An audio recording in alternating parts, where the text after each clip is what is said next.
We are being blessed by the gods. The Rockies are 6-2.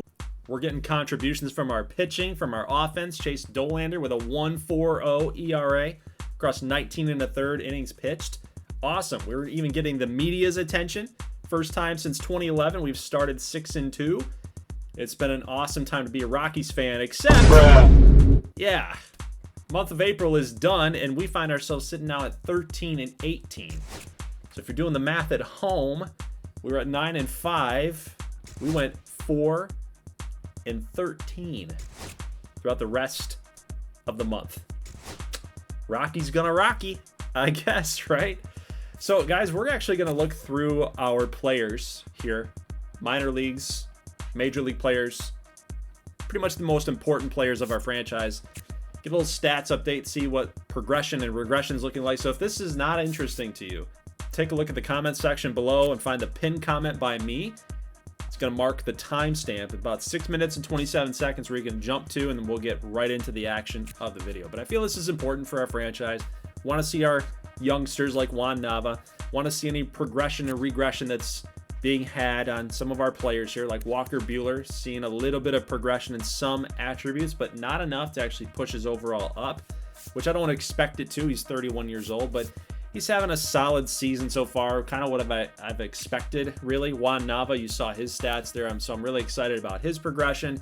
Chase Dollander had a very, very good first couple of weeks, first couple of starts, but ever since, he's been kind of getting lit up here since the month of April. So we got to find a way to kind of course correct him and see if we can't get him back on track.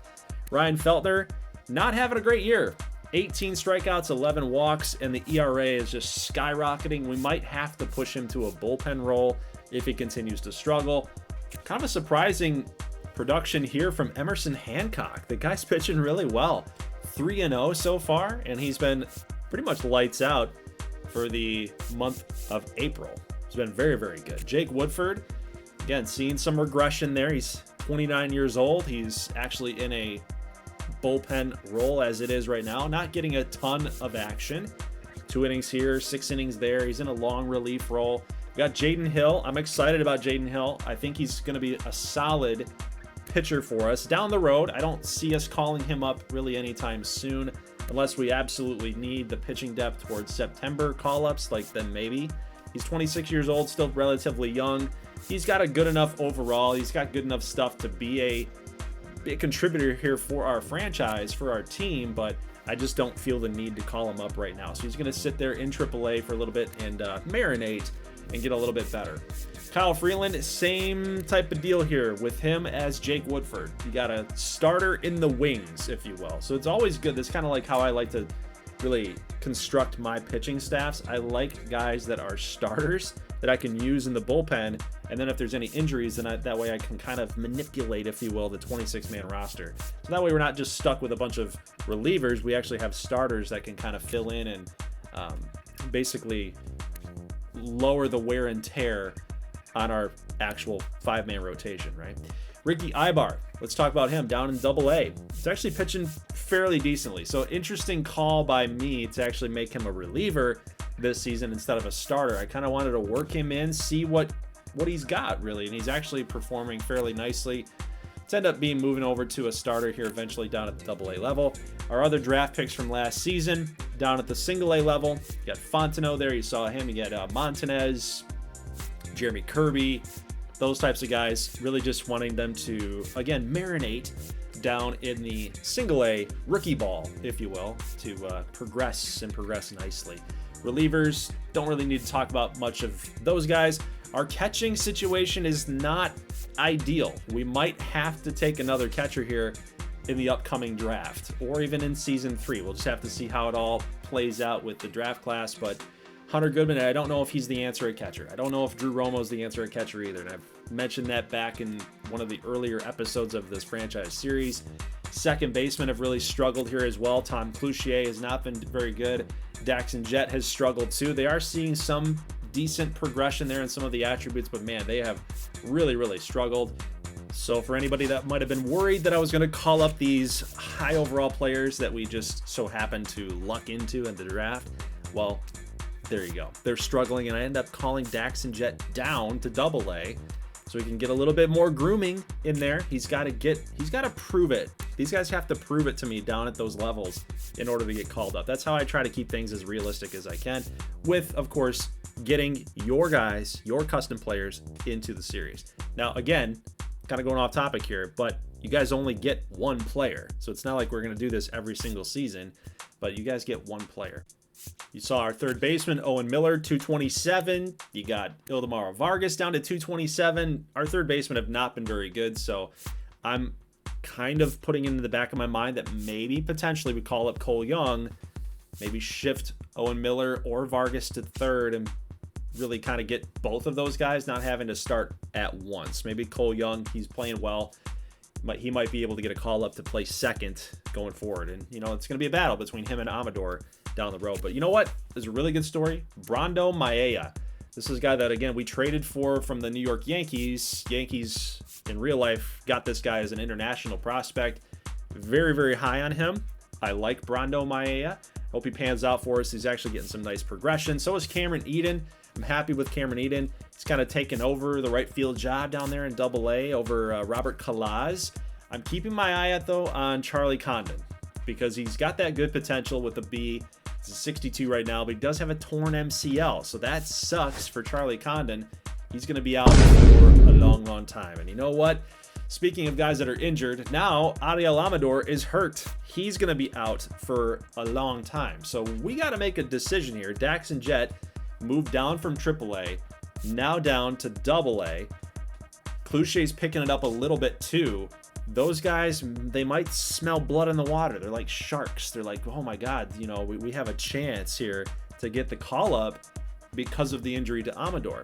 So the thing is with Dax and Jet and Cloutier, they can both play the outfield. And for Cole Young, I know what he can do. He can play short and second. Both those guys, Cloutier and Dax and Jet, they can play second. So really, at two different levels, we have sort of a position battle at two different levels. Are we going to call up Cole Young, or we're going to call up Dax and Jet? Can he prove to us in this game action that he is worthy of being called up? Well, we're going to actually get into first-person mode here in the field. Little one-hopper. Actually, it's going to bounce right to Dax and Jet in foul ground. We got a little tutorial action here. Can we gun him out in time? It's an absolute frozen rope. It's a seed right to the second baseman. We've got an assist from Dax and Jet. Beautiful toss from left field in foul ground, no less. And he actually ran into the wall. So he had a little extra momentum pushing him towards second base. You got to love that. All right, next plate appearance here, but Daxon's going to strike out looking. So he's got one swinging and one looking. That's not going to get the job done in my mind. He's got to come through his next plate appearances here. Here's a line shot down the line, foul territory, and Jet actually plays it perfectly off the carom, that little corner cutout of the stands, and he throws another dart to second base for a second assist in the game. Yeah, hats off, baby. I love that. Okay. So we've got ourselves a good fielder, but he might be struggling with the stick a little bit. He might have to grow into being a solid hitter. He's a very good fielder. And actually, when I look at Jet, I think I like him more as an outfielder than a second baseman. He's a little tall to be a second baseman. But you take a look at him in the field, in the outfield. Are we really going to test him again as if you guys haven't learned? Another absolute rope to the infielder. We got another assist, boys. 3 in the game for Dax and Jet. And he doesn't even look like he's throwing that hard out there. Beautiful, beautiful job by the youngster here. Here's a line drive, bottom of the 8th. We could get a home run, a 2-run shot to take the lead going into the top. But no such luck. Let's go to the bottom of the 10th. Looks like the Rumble Ponies had a bunch of runs in the top of the 10th.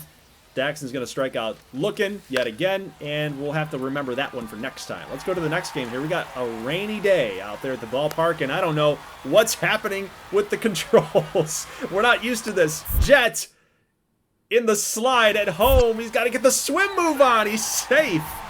Oh, baby. I love to see it. I love to see it. We got another outfield assist here. Can we get another one for Jet? Time it right. Let's go. Guys, they haven't learned their lesson. Sliding into second. Absolutely gunned out again. And now Jet, who's actually 2 for 4 in this game, has a chance to win it with a home run. Can he do it? He got a slider right down the middle. It's to the wall. It's to the warning track. Not enough power from Daxon Jet.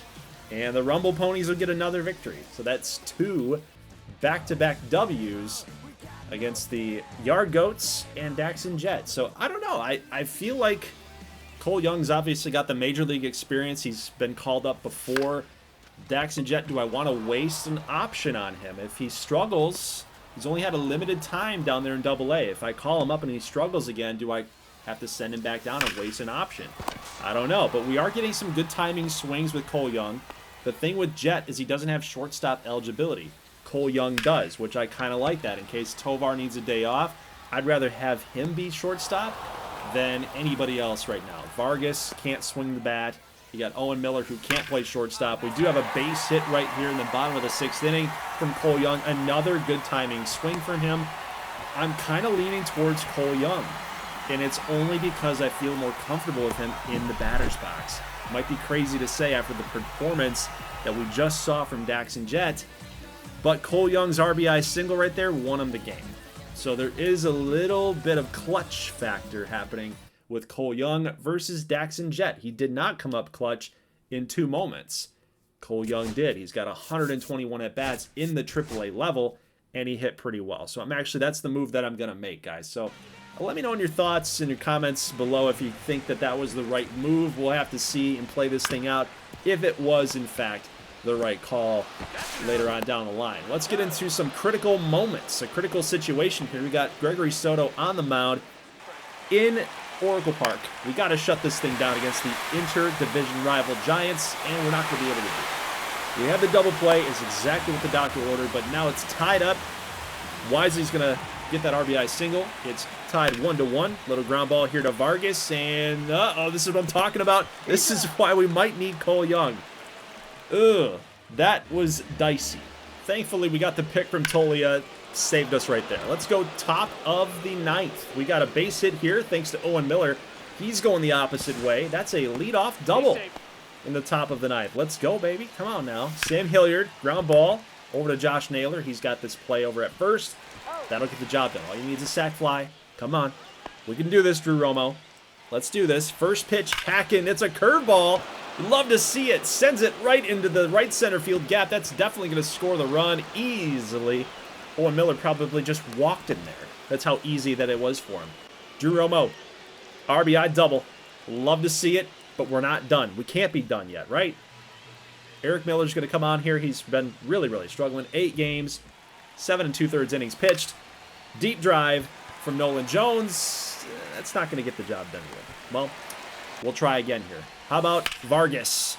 Base hit to right field. Are we going to send him home? We are. We're going to test it. Here comes the throw home. Not in time. Drew Romo scores. Make it 3-1. Rockies. Beautiful. All right, let's jump now to the bottom of the 9th. Jung-Hoo Lee. Line drive to Cabrera. He's got that one in left. 1 down. Let's go Josh Naylor. Popped him up. Sky-high pop-up. That thing's just hanging up there. Man, is there no gravity here out in San Francisco? What's going on here? Willie Adames, how about you? Swung on and missed. Rockies will get a big-time W. Try to turn our season around just a little bit. That's a series win, by the way, guys. 3-1. Awesome. Would have split the series had we lost that game. We can take that into a little bit of momentum going into the next couple of weeks here, right? Right. Michael Tolia, 0 for 4. He's the only guy in this lineup to not get a knock.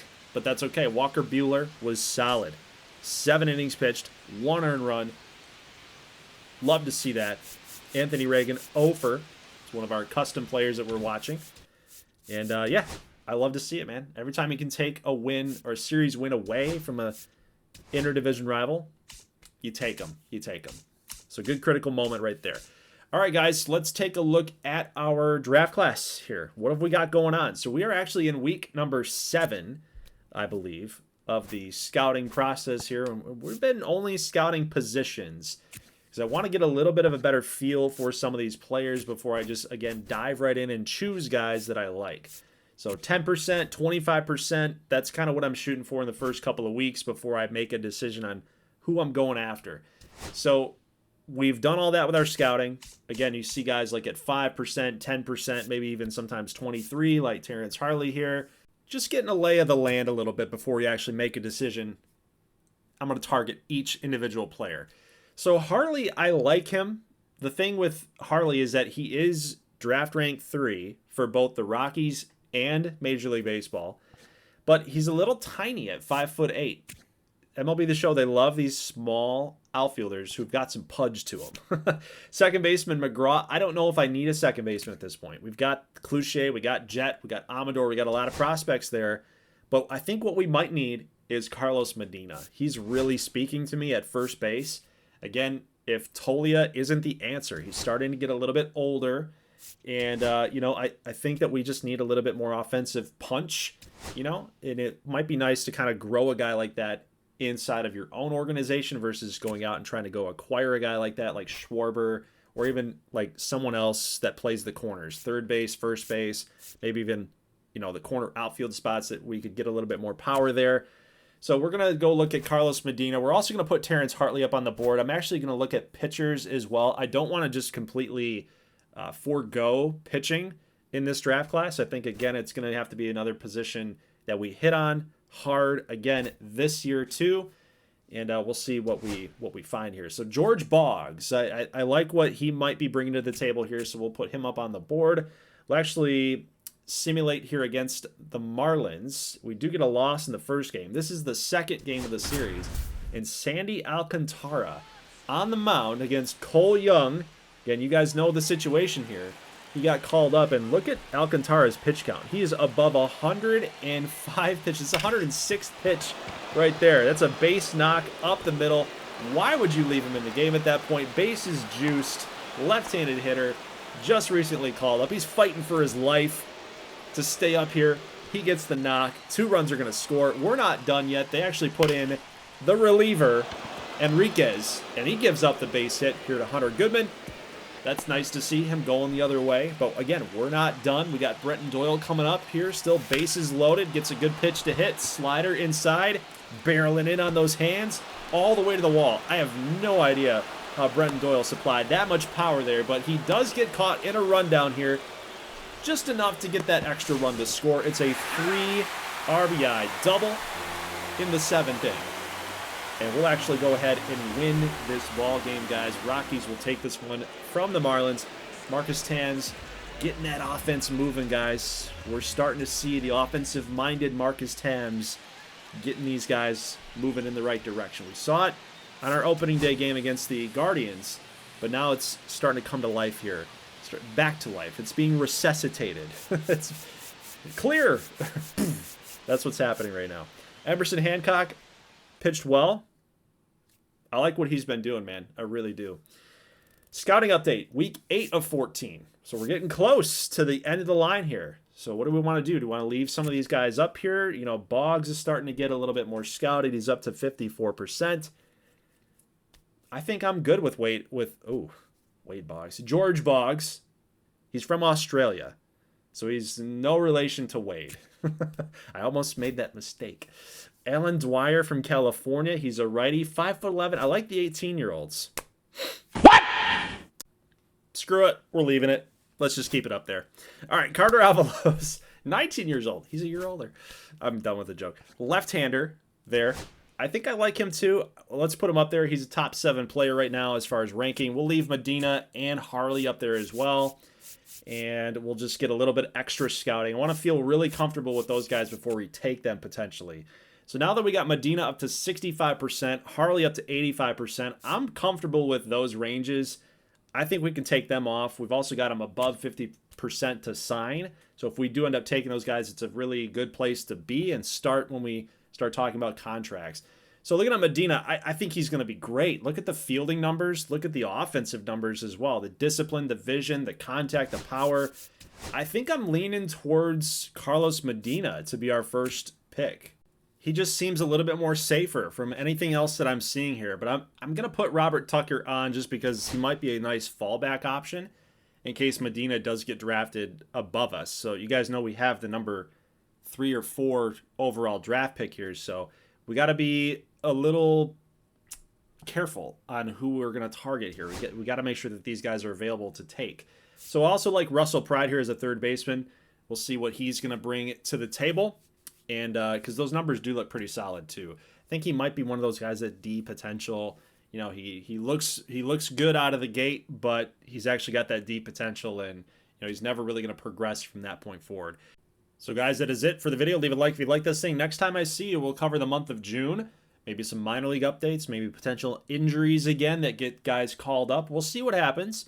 But I'm excited about the second half of this season. I really am. I think this draft is going to be a good one too. We'll cover that one in the next episode as well. We'll get a little trade deadline action, maybe some all-star action in there as well. We get a futures game with some of our prospects included. So it'll be a fun episode the next time I see you guys. Leave a like if you like this thing. I'll catch you in that one. As always, thank you so much for watching, and peace.